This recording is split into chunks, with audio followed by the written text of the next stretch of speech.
E como a senhora enxerga a atuação do STF ao decidir sobre temas polêmicos? Pois é, essa é uma grande dúvida, acho que inclusive é o que inspira esse momento, né, desse congresso aqui em Goiânia, que qual é o papel da jurisdição constitucional ou o papel do controle de constitucionalidade nesse contexto? Ou seja, como que o Brasil vai se posicionar diante de uma polêmica que é uma polêmica mundial? Os Estados Unidos, desde o final do século passado e principalmente na primeira década desse século, né, está se debruçando de forma bastante forte sobre o tema do ativismo judicial versus minimalismo judicial. Todas as grandes universidades, os grandes pensadores do direito constitucional americano estão hoje com esse tema em suas pautas, né, produzindo livros, produzindo pesquisas, e aqui no Brasil não poderia ser diferente. Então eu enxergo essa atuação como o passo provocativo que o Supremo deu, né, para chamar a atenção dos estudiosos brasileiros, dos pesquisadores, dos profissionais do direito, dos próprios magistrados de outras instâncias, como é o caso aqui dos juízes associados na ASMEGO, para esse fato, né? Qual é o papel do judiciário, especialmente da Suprema Corte, na condução da vida política do país. Questão dos medicamentos, né, que o Supremo decidiu sobre o direito social a ter acesso ao medicamento de alto custo, a questão da fórmula de lidar com temas muito científicos, como é o caso de prejuízos ambientais, né, derivados do uso de determinados produtos, como é o amianto. Então, o Supremo está realmente se debruçando numa fase muito interessante de dar o passo. Agora, eu não tenho muita certeza se esse é um passo contínuo, que só vai progredir, ou se já se chegou a um limite, agora vai haver uma regressão. Então, vai depender aí das conjunturas e do que, né, vai acontecer nos próximos anos dessa Suprema Corte. Bom, doutora, fala um pouquinho também sobre o trabalho de pesquisa desenvolvido junto ao Núcleo de Estudos Constitucionais e comparado, e sobre como essas pesquisas contribuem para a formação de uma geração de juízes atentos às mudanças sociais. Bom, o Núcleo de Estudos Constitucionais nasceu no ano 2000, então, né, ali dentro da perspectiva do século XXI, ele nasce junto com as novidades desse século. Ele sempre foi destinado a alunos de graduação e tinha como objetivo principal a formação de uma chamada sociedade aberta de intérpretes da Constituição.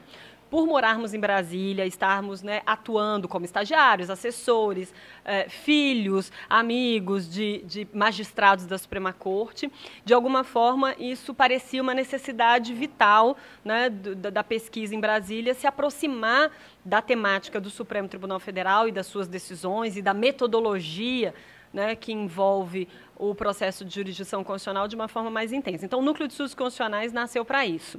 E, durante 10 anos, realizava pesquisas que se desembocavam principalmente em iniciação científica, monografias de conclusão de curso daqueles alunos de graduação. E como eu né, era uma professora vinculada à graduação, eu permaneci nesse âmbito educacional, que era exatamente produzir pesquisas para formar uma nova geração de acadêmicos que pudessem movimentar essa temática. Mas, ao lado desses que eram alunos acadêmicos, muitos dos meus alunos se tornaram magistrados, membros do Ministério Público, e tem me trazido um retorno muito interessante. Não era a pretensão inicial do NEC, porque era uma pretensão mais voltada para a formação de uma sociedade aberta entre os acadêmicos, mas juízes, promotores, procuradores do Estado vêm me dar feedback de como aquelas pesquisas realizadas, aqueles estudos, nós fazemos simulação de julgamentos de Suprema Corte, né, em que os alunos atuam como magistrados da Suprema Corte para se colocar na posição de tomada de decisão.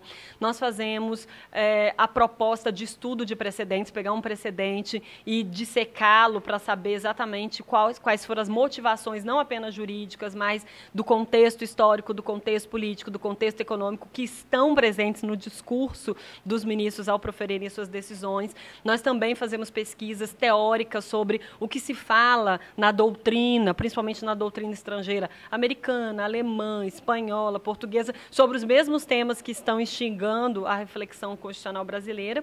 E dentro dessas pesquisas, o que eu sinto é que nós temos profissionais mais seguros de uma realidade ampla, de uma realidade em que não apenas meia dúzia de ministros e seus assessores são os donos do discurso constitucional. O discurso constitucional se amplia para além das fronteiras, né, institucionais lá da Suprema Corte ou dos seus ministros. Isso é muito gratificante, já é um resultado. A partir mais ou menos de 2009, 2010, que foi quando eu iniciei meus estudos de doutoramento, eu resolvi ampliar o objeto do núcleo de estudos e ele virou Núcleo de Estudos Constitucionais e Comparado. Porque, ao lado de outros pensadores do Brasil, professores, como um dos exemplos me vem à cabeça, o professor José Ribas Vieira, da PUC Rio de Janeiro, eu acredito que o método comparado ele é o único caminho para que o direito constitucional possa permanecer como uma referência dentro do novo contexto mundial, né? Hoje já se fala no ocaso das constituições, que as constituições não sobreviverão a esse movimento globalizante de que os estados não mais sustentam as suas soberanias.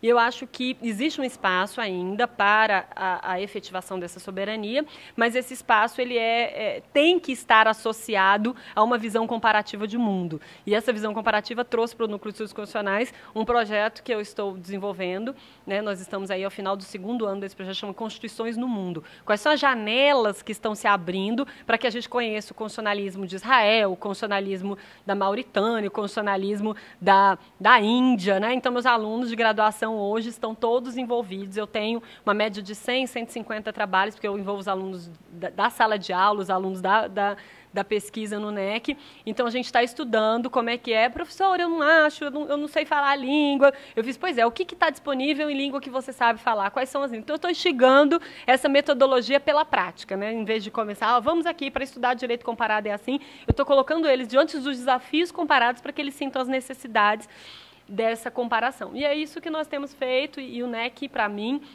junto ao Centro Universitário de Brasília, que é o UniCeub, tem sido um espaço de muitas surpresas acadêmicas, né? Eu tenho me surpreendido com os alunos e principalmente com os meus alunos que voltam, que hoje são os juízes, que hoje são os procuradores e que voltam para me dar feedback da experiência, né, desse momento da graduação, que é um momento tão especial, né, da vida formativa de todos nós.